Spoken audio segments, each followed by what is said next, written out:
بسم اللہ الرحمن الرحیم۔ السلام علیکم۔ 4 خبریں شیئر کرنے جا رہا ہوں آپ سے۔ سعودیہ عرب اپریل میں کیا قدم اٹھانے جا رہا ہے اور میانمار کی پولیس بھارت میں داخل ہو گئی ہے۔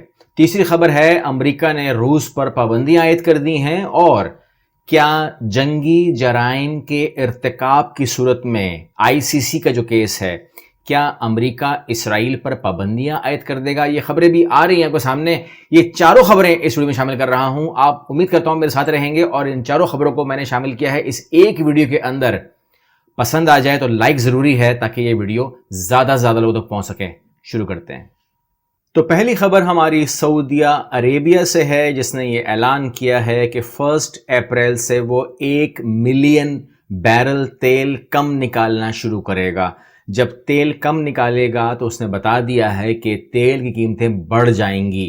تیل کی قیمتیں بڑھنے سے پورے دنیا میں ایک مہنگائی کا طوفان آئے گا، اور اس طوفان کے حوالے سے ہم نے پریشانی کا اظہار کیا، کیونکہ دنیا بھر میں پہلے ہی مہنگائی اپنے عروج پر ہے، لیکن اگر اس حرکت سے اور اوپر جاتی ہے تو کیا ہوگا۔ لیکن جب ہم نے ورژن لیا اس کے اوپر سعودی گورنمنٹ کا، تو انہوں نے کہا کہ یہ ہم نے جذبہ خیر سگالی کے طور پہ کیا ہے۔ تو آپ تمام لوگوں کو یہ جذبہ خیر سگالی بہت بہت مبارک ہو۔ دوسری خبر ہماری میانمار سے ہے، جہاں پر آج بھی انہوں نے 38 شہریوں کو مار دیا ہے۔ دوسری طرف فوجی اور پولیس کے اہلکار بھی مر رہے ہیں، اور تعداد اس سے کہیں زیادہ ہے، کیونکہ اس وقت کوئی میڈیا کوریج میانمار میں موجود نہیں ہے۔ اگر 38 کی خبر آ رہی ہے تو یقیناً ہم سمجھ سکتے ہیں کہ وہاں پر صورتحال کیا ہو رہی ہوگی۔ یہ کون سا ملک ہے؟ یہ وہی ملک ہے جہاں پر کچھ عرصے پہلے، زیادہ نہیں، کچھ عرصے پہلے مسلمانوں کو فوجیوں نے بھی مارا، عام عوام نے بھی مارا، پولیس نے بھی مارا، اور اب صورتحال یہ ہے کہ وہاں پر عوام اور وہ تمام لوگ آپس میں جو مسلمانوں کو مار رہے تھے ایک گتھم گتھا ہو گئے ہیں، اور ایک دوسرے کے خون کے پیاسے ہیں۔ حالات اتنے خراب ہو چکے ہیں میانمار کے اندر کہ وہاں پر اگر آپ کا تعلق پولیس سے ہے، یہ بات بھی پتہ چل رہی ہے، یا آپ کا تعلق فوج سے ہے، یہ بھی انکشاف ہو رہا ہے، تو آپ کو مارنے کے لیے آپ کے گھر میں بھی عوام آ رہی ہے۔ یہی ایک واقعہ آپ بھارت کی سرحد پر ہو گیا ہے، جہاں پر تقریباً میرا خیال ہے کہ میزورام کے اندر جو ہے بھارت کو کراس کیا ہے 19 پولیس اہلکاروں نے، اور وہاں پر وہ اندر داخل ہو گئے، اور اندر داخل ہو کر انہوں نے ریکویسٹ کی ہے کہ ہمیں سیاسی پناہ یا کوئی بھی پناہ دے دی جائے، ہماری جان کو خطرہ ہے۔ اور اس طریقے سے کہتے ہیں کہ بہت بڑی تعداد میں بہت سارے لوگ یا آرمی پرسنز یا پولیس والے بھارت کی طرف، وہ جو 7 سسٹر کا علاقہ ہے وہاں پر سے وہ آنے کی کوشش کر رہے ہیں، جس کو بھارت روک بھی رہا ہے۔ ظاہر سی بات ہے کہ یہ ایک چیز بڑھ رہی ہے، اور اس طرف نہیں آنی چاہیے، کیونکہ اگر وہاں سے آتی ہے تو بھارت کے لیے پرابلم ہو جائے گا، کیونکہ بھارت اس میں مکس ہو جائے گا، اور اگر اس طرف بات آتی ہے تو خرابی آتی ہے۔ تو بھارت اسے کس طرح روکتا ہے وہ تو بھارت جانتا ہے، لیکن یہ چیز اتنی بھیانک ہو چکی ہے، تو میں لگتا یہ ہے، ایسا مجھے محسوس یہ ہوا کہ لگتا ہے کہ بہت قریب RSS اور BJP کے لوگ جو ہیں وہ بھی سرحدیں پار کر کے اپنی جان کے لیے کچھ پناہ مانگیں گے۔ یہ میرا اشارہ ہے، میں امید کرتا ہوں سمجھ گئے آپ لوگ۔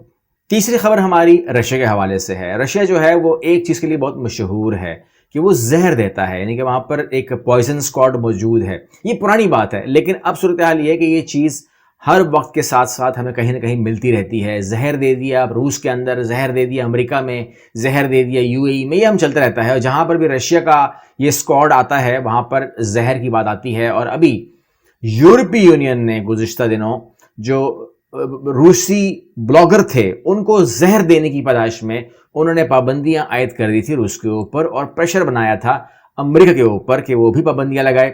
اس مد میں امریکہ نے روس کے اوپر پابندیاں عائد کر دی ہیں، اور بڑی بات یہ نہیں ہے کہ روس پر پابندیاں عائد ہو گئی ہیں، بلکہ اب کی بار انتہائی سخت الفاظوں میں روس نے اس کے اوپر ناراضگی کا اظہار کیا ہے، نمبر 1، اور نمبر 2 انہوں نے کہا ہے کہ اس کا جواب مناسب وقت پہ دیا جائے گا۔ اب رشیا کا جواب ہوگا یہ تو وقت آنے پر ہمارے سامنے آ ہی جائے گا۔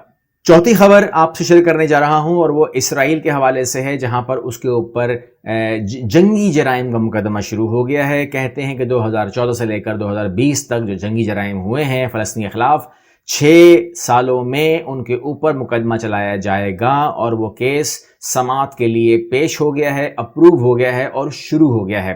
آئی سی سی کو فلسطین مانتا ہے، میں پہلی ویڈیو میں بتا چکا ہوں، لیکن اسرائیل نہیں مانتا، متعدد ممالک نہیں مانتے، لگ بھگ 123 ممالک اس کو مانتے ہیں۔ 123 ممالک کے علاوہ باقی جو ملک رہ جاتے ہیں، لگ بھگ 75 ملک ہیں یا 80 ملک ہیں، وہ نہیں مانتے، لیکن بہرحال اس سے کوئی فرق نہیں پڑتا، اگر ایک پارٹی مانتی ہے تو کیس ہوگا۔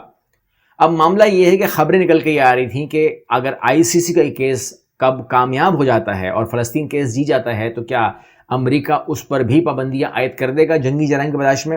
تو وہ خبر جو ہے وہاں سے مختلف لوگ ٹوسٹ کر رہے ہیں اس کو، لیکن اصل خبر یہ ہے کہ کل اگر ہم اس خبر کو بریک کرتے ہیں، توڑتے ہیں، تو ہمیں کل پتہ چلتا ہے کہ جو کملا ہیرس ہے اس نے باقاعدہ نیتن یاہو کو فون کیا ہے کل، اور ان کو اعتماد میں لیا ہے اور ان کو فون میں بتایا ہے کہ ہم آئی سی سی کے اس کیس کو لینے کے حوالے سے اور اس جنگی جرائم کی بات کو سننے کے حوالے سے ہم قطعی طور پر ون سائیڈڈ ہیں، ہمارا پورا کا پورا جھکاؤ جو ہے وہ اسرائیل کی طرف ہے، اور ہم اس مقدمے کو بھی نہیں مانتے، ہم آئی سی سی کو بھی نہیں مانتے، جبکہ امریکہ نے آئی سی سی کے تمام ارکان کے اوپر، تمام ججز کے اوپر پہلے ہی اپنے ملک میں انٹری کی پابندی لگا رکھی ہے۔ تو انہوں نے کہا کہ بائیڈن کا بھی یہی سٹانس ہے اس کے اوپر کہ اگر جنگی جرائم ثابت بھی ہو گئے تو اس صورت کے اندر بھی امریکہ جو ہے وہ اسرائیل کے ساتھ کندھے سے کندھا ملا کے کھڑا ہوگا، اور جو بھی ساتھ چاہیے ہوگا اسرائیل کو وہ بھرپور انداز میں امریکہ اس کو سپورٹ کرنے کے لیے کھڑا ہوگا۔